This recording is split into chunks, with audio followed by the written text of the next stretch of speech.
Aksi debt collector menagih tunggakan kredit telah berulang kali menimbulkan masalah. Terakhir kasus di Kalibata, Jakarta Selatan, 2 debt collector tewas dikeroyok 6 polisi. Lalu bagaimana mencegah kasus seperti ini terulang? Perlukah ketentuan tentang pelibatan pihak ketiga dalam menagih hutang dievaluasi? Kita ulas bersama Ketua Dewan Komisioner OJK atau Otoritas Jasa Keuangan periode 2017-2022 Wimbo Santoso yang bergabung melalui sambungan virtual, dan di studio ada anggota Komisi 13 DPR RI dari fraksi PKS Yanuar Arif Wibowo dan pengurus harian di LKI Niti Emliana. Selamat malam Bapak dan Ibu. Selamat malam. Selamat malam Pak Wimbo. Selamat malam Pak. Baik, saya ke Pak Wimbo dulu deh. Ini kan terjadi berkali-kali ya sebenarnya. Penagihan utang yang berujung pada kekerasan terjadi. Nah, pada era Anda pada saat itu di OJK, apa yang bisa diperhatikan dan dititik beratkan ketika kasus seperti ini terus berulang, Pak Wimbo? Ya, terima kasih atas undangannya. Tentang debt collector ini sudah diatur secara jelas bagaimana hal yang boleh dilakukan dan tidak boleh dilakukan. Bahkan POJK terakhir nomor 22 tahun 2023 sangat jelas ya, dalam melakukan penagihan itu ya dilakukan oleh badan hukum yang bersertifikasi ya. Jadi tidak boleh liar. Itu harus mengatasnamakan badan hukum yang jelas dan bersertifikasi. Juga tidak menggunakan kekerasan, tidak boleh mengancam, atau tidak boleh melakukan tindakan yang mempermalukan. Itu sangat jelas diatur. Bahkan menagih itu harus pada hari kerja. Pukul 8 sampai jam 20 ya. Waktu setempat, artinya di mana daerah itu berada.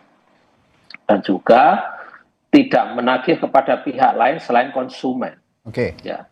Dan tidak boleh secara terus-menerus mengganggu. Jadi sangat clear POJK-nya itu mengatur apa yang boleh dan apa yang tidak boleh. Kalau itu dilanggar, tentunya ada hukuman-hukuman yang bisa dikenakan. Ya. Baik kepada yang bersangkutan, penagihnya, ya bisa juga berimbas kepada lembaga yang mewakili penagih itu. Ya, itu harus ikut bertanggung jawab. Di samping itu banyak lagi etika-etika yang tetap harus diperhatikan. Dan ini bukan hanya di Indonesia. Di seluruh dunia juga mengatur hal yang sama mengenai hal itu. Jadi ini tinggal kalau melanggar hukum ya tentunya harus ditindak. Mungkin demikian. Ya, kalau melanggar hukum harus ditindak. Tapi permasalahannya Pak Wimbo, dari periode Anda mungkin hingga saat ini kan terus berulang ya. Seolah mereka dalam tanda kutip tidak tunduk terhadap peraturan yang sudah dibuat oleh OJK. Apa yang kira-kira yang saya tanyakan tadi, apa yang kira-kira salah dengan kejadian-kejadian yang dihadapi oleh publik yang harus dihadapkan pada penagih utang? Law enforcement yang harus lebih tegas dan konsisten, itu yang harus dilakukan. Karena kalau itu dilarang, itu juga tidak menjamin bahwa itu tidak akan dilakukan. Diatur aja bisa dilanggar, dilarang bisa juga dilanggar. Artinya itu law enforcement yang menjadi kunci, yang dilakukan secara tegas dan konsisten. Itu aja. Baik. Saya ke DPR kalau begitu. Pak, kalau dari DPR, dari fungsi pengawasan, ini sebenarnya ada desakan publik karena memang sudah terlalu sering meminta agar POJK ini dihapus, terutamanya ketentuan soal mengizinkan pelibatan pihak ketiga dalam penagihan utang. Tapi kan ini tidak mungkin karena ada memang mekanisme yang mengatur pelibatan pihak ketiga untuk menghindari kredit macet dalam suatu peminjaman uang ataupun dalam segala hal kredit begitu. Pandangan Anda bagaimana? Jadi gini, moderatnya? Ya, jadi gini Mas, kalau kita bicara soal kredit ya, kendaraan roda 2, saya pertama bicara data dulu. Ya, periode 2025 ini kredit motor itu jumlahnya hampir 5 juta, 4,7 juta. Nah, artinya apa? Potensi terjadi gagal bayar, kredit macet dan seterusnya, ini kan juga besar. Betul. Dan ini juga terkait dengan regulasi. Ya, ketika orang dengan sangat mudah mendapatkan motor dengan DP yang sangat rendah. Bahkan tidak ada DP kan? Bahkan tidak ada DP. Nah, 0%. jadi gitu kita harus tarik dulu akar masalahnya di mana. Karena jangan sampai kemudian kita ingin menyelesaikan masalah, tapi akar masalahnya tidak kita selesaikan. Satu. Yang kedua, ini kan semua diatur sebenarnya di dalam Undang-Undang 42 tahun 99 tentang jaminan fidusia. Di situ jelas punya hak eksekutor gitu ya, dan seterusnya. Cuman yang jadi masalah memang di ketentuan undang-undang itu ya, di pasal 29 tentang eksekusi itu tidak jelas bagaimana ketika terjadi kredit macet, mekanisme segala macamnya itu. Nah, di sisi itulah mungkin OJK memberikan sebuah regulasi bagaimana ketika jaminan fidusia ini mengalami kemacetan. Nah, sangat normatif memang gitu ya. Padahal di dalam jaminan fidusia ini kontraktualnya ini kan pendekatannya sangat perdata. Ya kan? Sangat perdata. Tapi kemudian pada prakteknya ini berimbas kepada tindakan pidana. Nah, maka saya melihat ini ada undang-undang kita sudah cukup lama, jaminan fidusia ini dari tahun 99. Udah 26 tahun lebih kita dengan itu. Nah, saya berpikir bahwa ini kekosongan ini harus diisi. Harus diisi. Kita berpikir ulang bagaimana terhadap jaminan fidusia melalui kontraktual perdata ini betul-betul ada satu lembaga gitu ya atau instansi yang kemudian bisa menyelesaikan permasalahan ini. Tanpa harus kemudian dengan pendekatan pihak ketiga yang selama ini kita kenal kemudian berekses kepada kekerasan, intimidasi dan seterusnya. Nah, ini yang ingin kita hindari sebenarnya. Ini kan sebenarnya masalahnya berarti dalam tanda kutip verifikator nakal ya. Kalau memverifikasi orang yang ingin mengajukan kredit motor segala macam, ini terlalu mudah untuk sangat mudah di approve gitu. Iya, betul. Banyak verifikator nakal. Saya akan bertanya dari kacamata konsumen, proyeksi perspektifnya konsumen. Kalau memang ada tadi kontraktual jaminan fidusia ya, yang perlu ada kekosongan di situ. Anda memandang apa yang harus ditekankan juga kepada konsumen agar memang mereka juga tertib ya, membayar utang mereka ketika kadang-kadang gini kan, penagih utang menagih utang, kadang-kadang yang lebih galak yang ditagih utangnya gitu loh kadang-kadang. Nah, ini juga menimbulkan permasalahan tersendiri. Bagaimana, Mbak? Iya, kita lihat juga memang ada hak dan kewajiban di masing-masing peran itu, konsumennya maupun leasingnya dan juga pihak ketiga, ada peran masing-masing. Kita lihat dari hak dan kewajiban konsumen. Konsumen itu berhak untuk mendapatkan keamanan dan kenyamanan dalam menggunakan produk. Tapi di sisi lain, konsumen juga punya kewajiban. Kewajiban untuk membayar. Sekiranya memang itu adalah salah satu prinsip itikat baik dalam bertransaksi.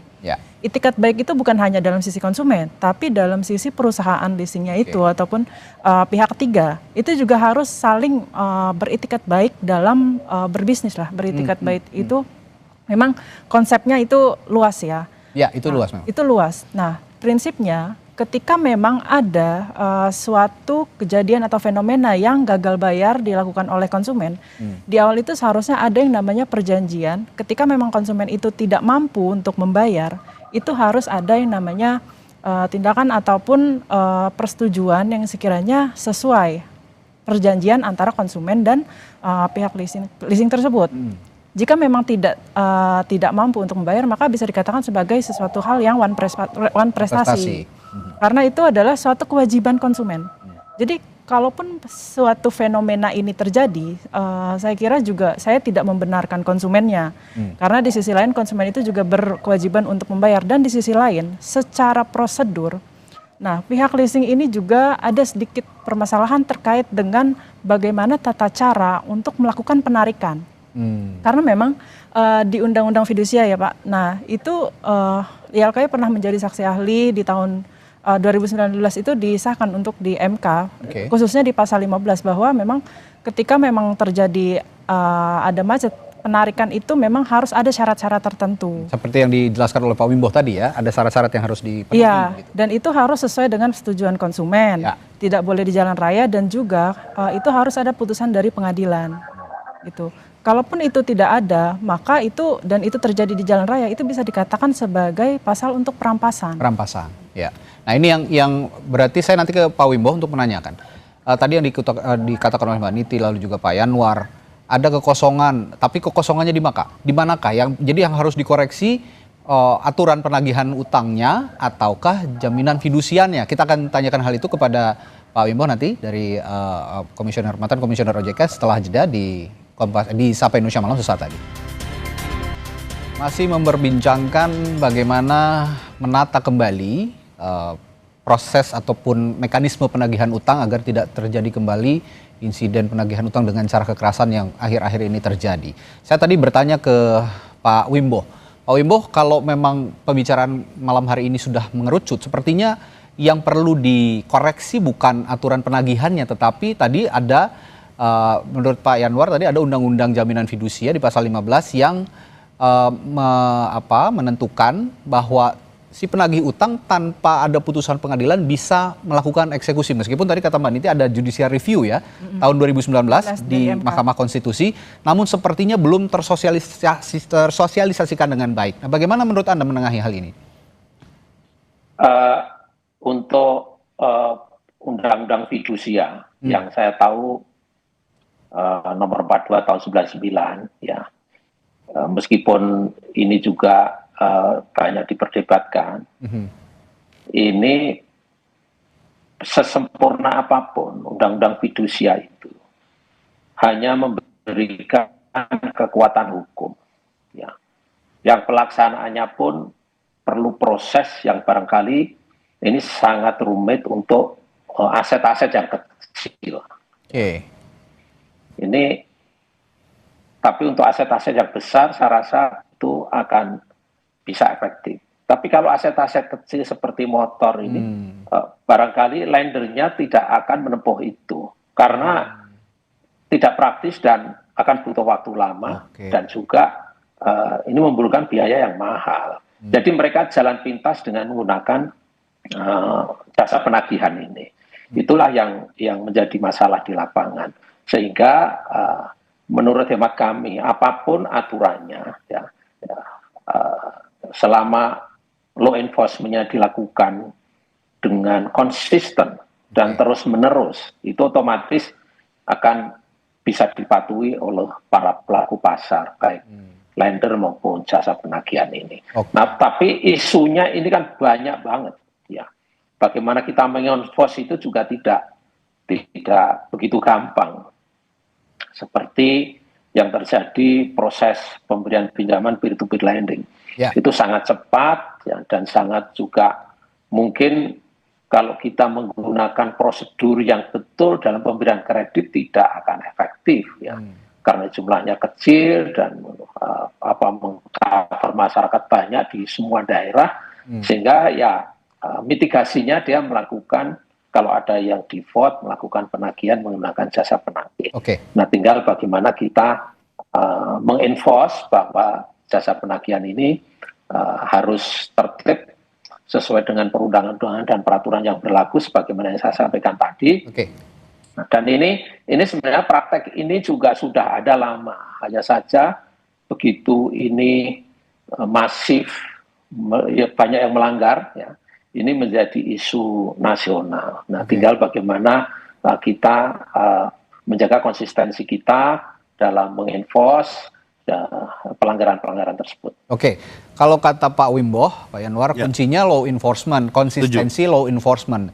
Kalau jaminan undang-undang fidusia tadi undang-undang jaminan fidusia tadi seperfect apapun gitu, kalau tidak ada law enforcement yang konsisten ya percuma saja. Tadi hanya berlaku untuk perjanjian kredit yang besar-besar saja seperti rumah, tanah dan sebagainya. Kalau motor ya akan sulit aplikator untuk menerapkannya. Bagaimana? Jadi begini, ini kan kontraknya ini kan para pihaknya ini melakukan perjanjian perdataan. Nah, selama tidak ada wan prestasi kan ini tidak ada masalah. Kenapa sekarang ini menjadi ramai tadi seperti Pak Wimbo?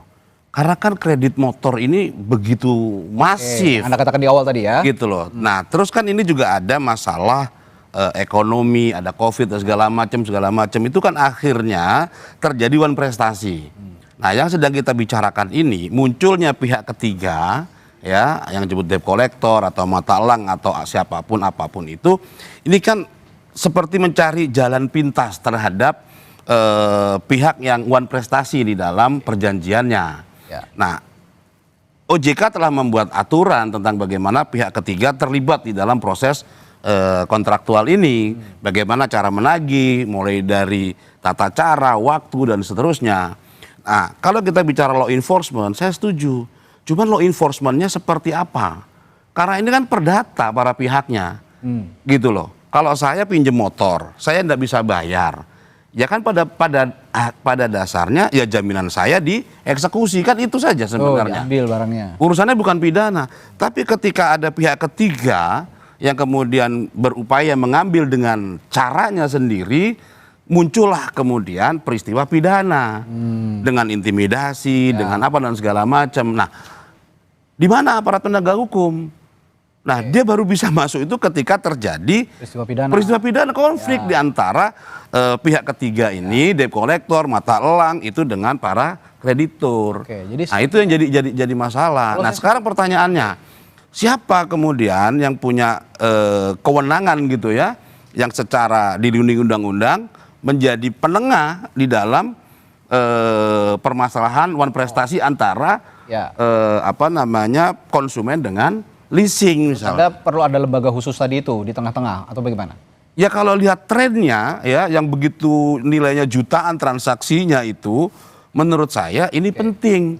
Gitu loh. Ini karena masyarakat kita juga harus dilindungi ketika dia terjadi something, tidak bisa bayar karena ada masalah pendapatan dia yang berkurang dan seterusnya.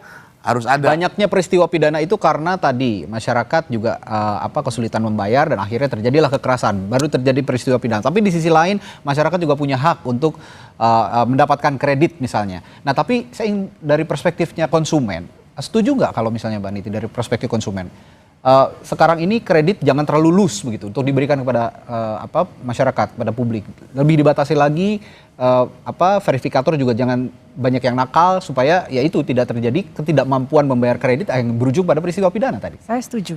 Oke. Karena YLKI itu memang perlindungan konsumen, tapi tidak semata-mata membela konsumen semua. Karena di situ ada hak dan kewajibannya. Kalau misalnya setiap masyarakat diberikan kemudahan dan kebebasan untuk mengambil misalnya kendaraan tanpa DP, tanpa melihat adanya profil keuangan, profil kemampuan bayar. Nah, itu kan jadinya bagaimana ke depan konsumen itu bisa menuntaskan kewajibannya. Jangan-jangan itu nanti hanya untuk meningkatkan penjualan saja. Betul, target atau, target penjualan. Ini juga atau menumbuhkan nakal juga leasingnya. Iya, itu juga harus menjadi perhatian terkait dengan profil kemampuan membayar dari konsumennya. Karena kalau tidak, ya ini akan terjadi secara berulang. Dan yang menjadi penegah ini sebenarnya adalah OJK. Karena OJK itu sebagai regulator dan juga pengawas bagi perusahaan leasing ini dan juga sebagai penengah bagi konsumen gitu. Sebenarnya yang saya highlight juga terkait dengan leasing, banyaknya pengaduan yang masuk ke YLKI terkait dengan leasing. Misalnya ada perusahaan leasing yang nakal, lalu dicabutlah izinnya oleh OJK. Tapi di sisi lain, misalnya BPKB, konsumen itu tidak dikembalikan oleh leasing. Banyak yang melakukan pengaduan ke YLKI, ini bagaimana BPKB saya. Melakukan pengaduan ke OJK, OJK melempar ke leasing. Melakukan pengaduan ke leasing, melempar ke OJK.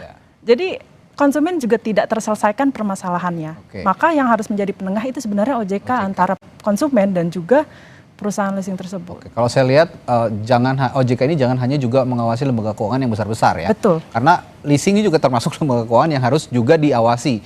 Singkat saja, saya ingin Pak Wimbo terakhir, Pak Wimbo singkat saja. Bagaimana kalau begitu OJK harus menjadi penengah dalam kasus-kasus seperti ini? Pertama, dalam peraturan kehati-hatian itu sudah jelas disebutkan bahwa semua perusahaan yang memberikan kredit itu harus ada governance-nya. Di antaranya harus ada DP, artinya loan to value-nya. Loan to value itu artinya tidak semua harga motor atau harga mobil itu dibayar oleh lender. Jadi harus ada uang dari konsumennya. Ya, kalau ada perusahaan yang melanggar itu, tentunya dia melanggar aturan yang perhatian OJK. Itu sudah ada semuanya. Sehingga mestinya ya tidak sembarangan orang yang tidak punya DP itu bisa mendapatkan motor. Ya. Nah, kalau sampai itu dilanggar, berarti ada peraturan yang tinggi. Dan pada saat terjadi dispute, ya, itu tentunya ada ruang kalau tidak terjadi kesepahaman antara dua pihak, ya, itu bisa lapor kepada OJK. Jadi sebenarnya kalau dari segi aturan dan ini sudah lengkap. Tinggal bagaimana semua pihak mematuhi itu. Termasuk OJK juga mengaplikasikan. Ya, bagaimana Pak Wimbo? Oke, baik. Ya, intinya OJK... jadi tinggal bagaimana semua pihak memenuhi aturan itu. Oke, baik. Nah, ya, termasuk juga OJK mungkin lebih intens lagi melakukan pengawasan terhadap lembaga keuangan. Sekecil apapun itu, saat ini banyak laporan, banyak sekali laporan yang dikatakan oleh Mbak Niti tadi. Lalu juga dari sisi konsumen, ya jangan juga memaksakan diri begitu kira-kira ya, untuk mengambil kredit jika memang tidak sesuai dengan kemampuan, dan aplikator juga lebih ditertibkan lagi supaya tidak terlalu mudah memberikan kredit, sehingga hal seperti ini tidak terulang kembali. Terutama juga pihak ketiga tadi yang banyak yang nakal tadi juga tidak bisa bergerak jika memang masyarakatnya juga sadar diri lebih awal dari peristiwa-peristiwa seperti ini. Baik, terima kasih Komisioner OJK periode Dewan Komisioner OJK, Ketua Dewan Komisioner OJK periode 2017-2022 Pak Wimbo Santoso, lalu anggota Komisi 13 DPR RI fraksi Pak KSI Anwar Arif Wibowo, dan juga pengurus harian YLKI Niti Emiliana yang telah bergabung di Sapa Indonesia malam hari ini. Terima kasih, sampai ketemu kembali. Teman-teman, Pak Wimbo, salam.